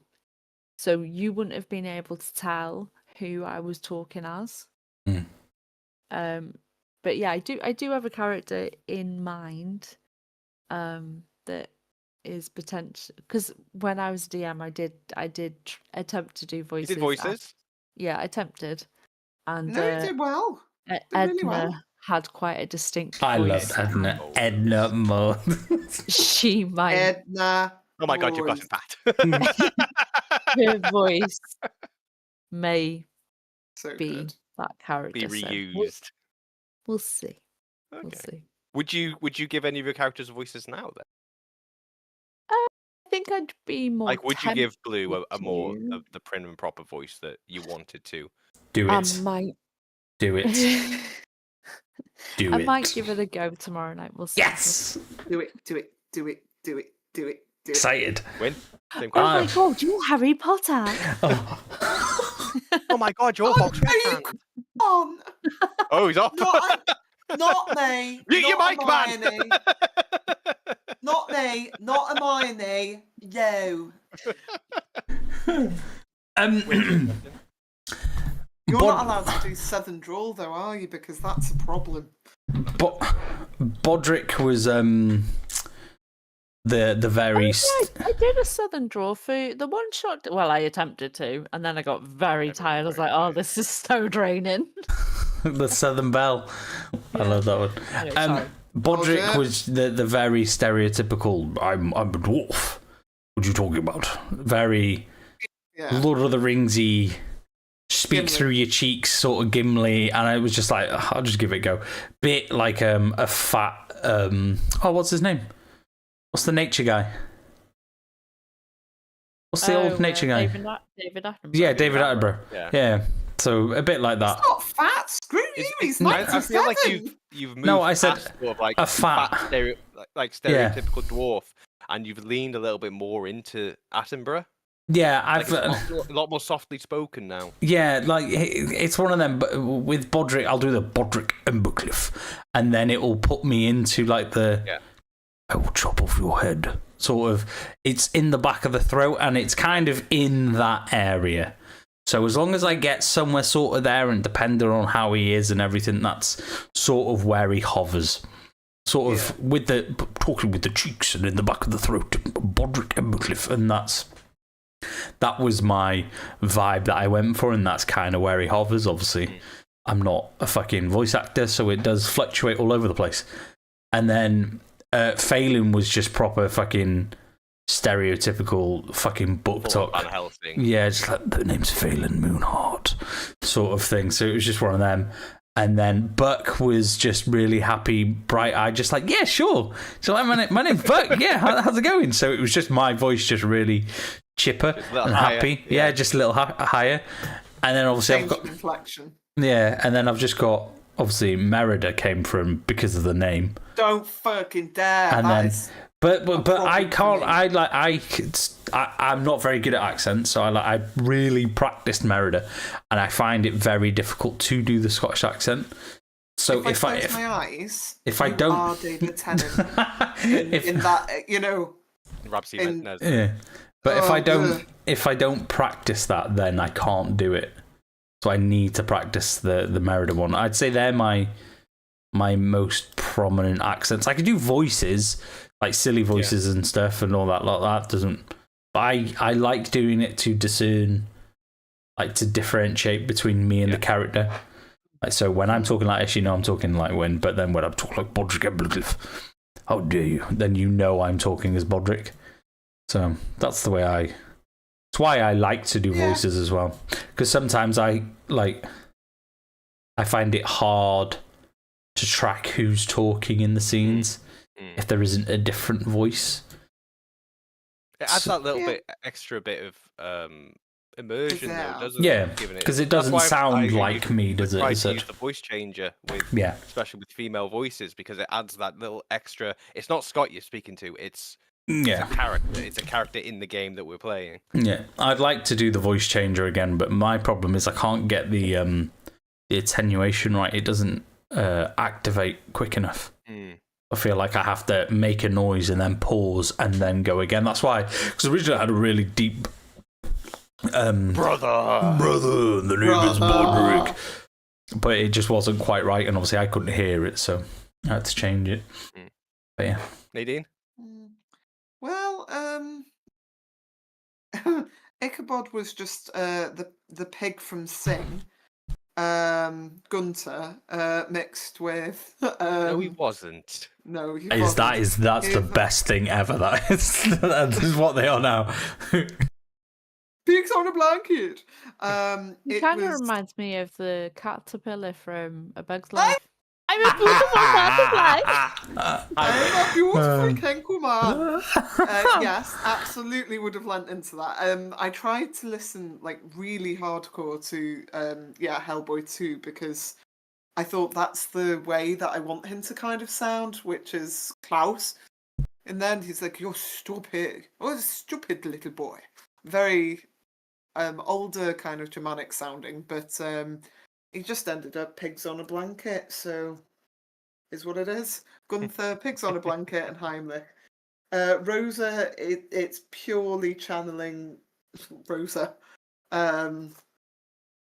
More in her like times that she was with Pimento in Brooklyn Nine-Nine, because that chaos is just great. Love that. Mindy was tried to be as irritating in your voice as the character is, so that was just really difficult. Very squeaky, very And Tally, I don't really put a voice on, which is why I know it sounds terrible. Of them all, I like playing her the least. And I'm gonna have to work on that. But I think it's because she was like my first ever character. She was basically not too dissimilar to me. Like I had no airs and graces about her being anything sort of different. Like she just was. Is.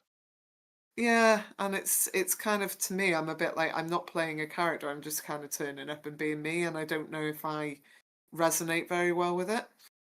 So she's probably not my most enjoyed character, sadly. I think my top is probably Ichabod. I really had fun with him. It was Well, so Ichabod's stupid. like the character you made when you really sort of had a grasp of what Yeah, D&D is and how to yeah. play, and And I like him. I want to protect him. He's my stupid Spock boy, and I just, very defensive. I'm a stupid little bird. Yeah. I've got an idea for a new character, but that would be very old English, very, very old English style, and very, like, probably gonna have to use a voice changer for it. I know I've got a deep voice, but it'd be fluctuating between like proper tenor and timbre in the voice, and then like quite high pitch depending on where we were with their story. So, yeah. I mean, I was speaking like of obviously the characters that we've made as Bodrick, Tally, and Yara. If I were to make a character now, it wouldn't be Bodrick. As much like I've made Bodrick, like my first few sessions as Bodrick, I was like, shit, that's all I can do is swing an axe. And obviously Scott's been quite lenient with giving me a few things to be able to do as Bodrick. But like I've really worked hard to make Bodrick more enjoyable, because in his base form, he can't do fucking anything when it comes to skill checks. His highest is +8, the rest are +2s. For skill checks, he does fuck all, and the only thing he does is hit hard. Is that a sad thing? Because my strength is like -5. No, what I'm saying is, like skill checks, like the only thing he does well is athletics. Everything else is like a +2.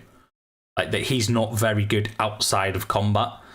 Yeah. Like he's terrible outside of combat. He's limited in what he can do in combat. The only thing he can do is swing his axe twice. And like, if like I was to make a character now, it wouldn't be a dwarf barbarian. I might act like Bodrick because like his character is fun, but like being like Bodrick was the reason that I gave barbarian a go. Because it is so not my... Yeah. Like, I have got a question for you all, but I'll answer mine. I was going to ask which race is your least favourite, but also which class is your least favourite and why? And for me, I really don't do halflings. Like, I don't know why. I just don't. And I hate paladins. If there was one thing that was like anti everything that I would. A paladin halfling would be fucking ace. Imagine that. A little dude that's just like, I am for honor, and he's really tiny. This would be fucking but ace. Yeah. It would It'd be piss me the sick. fuck off. That'd be so good. That'd be wicked. And I think there's only like very few that have ever turned me to going, oh, I quite like that. That's cute. But I just am not a paladin at all. Nothing about me. So maybe I should do that as a challenge. So yeah. Obviously, like, there's fucking hundreds of races inside of D&D, so I'm not entirely sure what, like, but class-wise, my least favourite one, but this is, like, looking from it like a mechanical standpoint, is probably Rogue. Like, I haven't been anything other than a cleric, a blood hunter, and a barbarian. And like barbarian's good to dip into to get that damage resistance, but apart from that, he's pretty trash. But like I've never been like a full magic caster, and I can't wait to that way completely. Yeah, like I can't wait to do that. That'd be sick. But like everything else in between, Ranger is fucking low key awesome. Wow, I love playing Ranger. Generally hates Rangers. They just call them their shit fighters, basically. Yeah, no, I get it, but they've got access to like so much. Like you could do. They're utility players. Yeah, they're utility players, and they can smack if you've got enough. But I think like obviously I don't know because I haven't been a rogue and I haven't lent into the min max inside of being a rogue. But it just seems a bit. I don't know. I feel like for a rogue to work, for it to work really well, it very much depends on what items you have. Yeah. So like, or maybe if you multi-class as well, so you can kind of so like Vox multi-classed into barbarian, so we could get a little bit closer and take a little bit more damage. But you know, obviously with the new rules and being able to do like nick and all these different things, which lets rogues get an extra attack as long as they've hit with a dagger first. It does give rogues a lot more that they can potentially do, and you're always kind of looking for that sneak attack as a rogue. Yeah. Like, I'm not gonna lie, I didn't enjoy Artificer that much for. You didn't realize you could do spells until near the end of the campaign. Yeah, if you would have told me, if you would have said what's my class, I wouldn't have said Artificer because it didn't seem like you did very much artificing. Nope. We did Artificer so Ichabod could be more of an inventor, but that should have been more of the flavor rather than the class. Yeah. So he's not anymore. What is he now? Gunslinger. He's a gunslinger now. Yeah, baby. Yeah. Class-wise for me, I don't think I. See, I really want to really lean into playing a monk because monks are cool. You'd love that. You'd be good with monk, I think. I was going to play it in Wynn's campaign, but unfortunately, with our schedules and things, and not being able to make most of the sessions because of my stupid course, we had to drop out. But yeah, I'd like to play a monk. I'd like to play a sorcerer at one point as well. Full magic caster, full narrative descriptions of material components and that kind of thing. Yeah. I don't think I've got any disliked classes because I've not really played any bar Vox and Cornelius. So barbarian, rogue, and warlock. Warlock's a class I'd like to do a little. Warlock's very good for, shimmy. especially if you're leaning more into narrative side, because they are very limited. Even though they're full casters, they're very limited to what they can do. Yeah. Wizards, I think, would be too much for me to keep my head on. I don't think so, because you're a druid, and druid's a full caster. Druid's far more intense than what's it? What time is it now? Yeah. Right. Shall we call it? I mean, I'm a very sleepy boy. Yeah, me too. That was we're back at it tomorrow because we're addicts. Oh yeah, we are, aren't we? Yeah, we're settling in for campaign time. Back in the DM suit. Rosa, Blue, and Vox. The team are back together. Oh, she's died. Shut it up. She's dead. Fuck this, I'm off. Fuck it, I'm off. Oh, she's back again. No. I don't know. I thought you died. You good? You gravy? So yeah, you guys, we will see you again tomorrow. Aye, bonsoir. Should we all say the Good sign enough. off together? Because we are The middle fingers. I mean, heroes and hexes. we are Heroes and Hexes. Woo! Woo! And we are affiliated. Yes. Oh, that's the one. We've got an affiliation. We have affiliation. Go on, do your DM sign off. So if I do one bit and then everybody else gets to do another bit, Okay. it's all fun and games. Until. The DM. Smiles. Ding.